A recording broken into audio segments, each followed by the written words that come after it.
Rahim. Assalamu alaikum wa rahmatullahi wa barakatuh.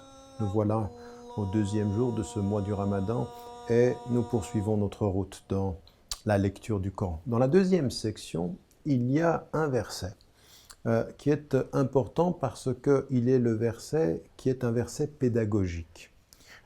Quand il est dit, par exemple, et ça va nous rappeler les interdictions et nous expliquer comment les interdictions vont venir à nous. Yas'alunaka 'anil khamri wal maisir.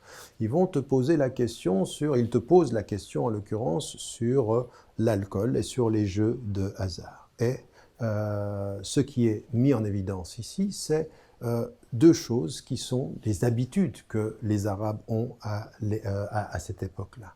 Kul fihima ithmun kabirun wa manafi'u linnas. Dit, il y a dans ces deux choses un grand péché et aussi des choses qui sont utiles pour les êtres humains. Wa ithmuhuma akbaru min naf'ihima.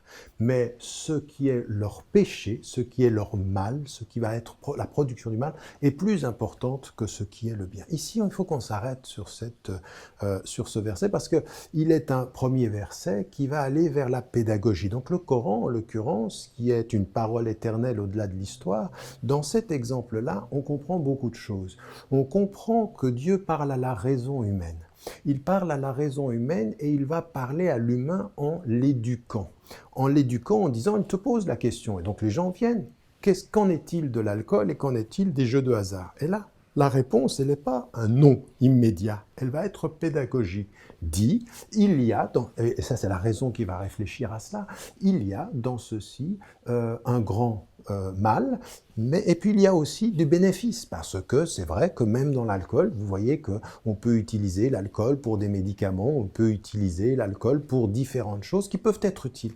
Mais la réponse qui va nous amener dans le cheminement pédagogique, de comprendre qu'il va falloir s'en éloigner, c'est « mais leur désavantage ou le mal qui est en eux est plus grand que ce qui est bien ». Et donc, la compréhension de ce qui est mal et bien n'est pas simplement c'est mal, on ne réfléchit pas. Dans l'habitude, dans le changement, il faut que la raison comprenne.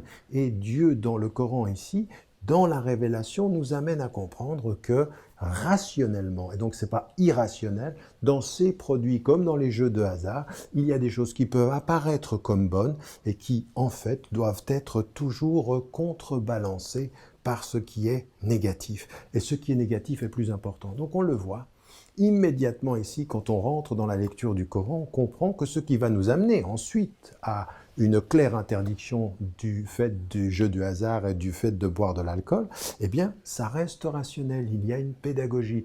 Donc, l'islam n'est pas une religion qui s'applique sans comprendre. L'islam ne s'applique jamais aussi bien que quand on a compris pourquoi les choses se faisaient et en même temps pourquoi Dieu nous demande aussi un certain nombre de choses, en particulier pour les interdictions. Donc il faut de ce point de vue-là faire cet effort, essayer de comprendre.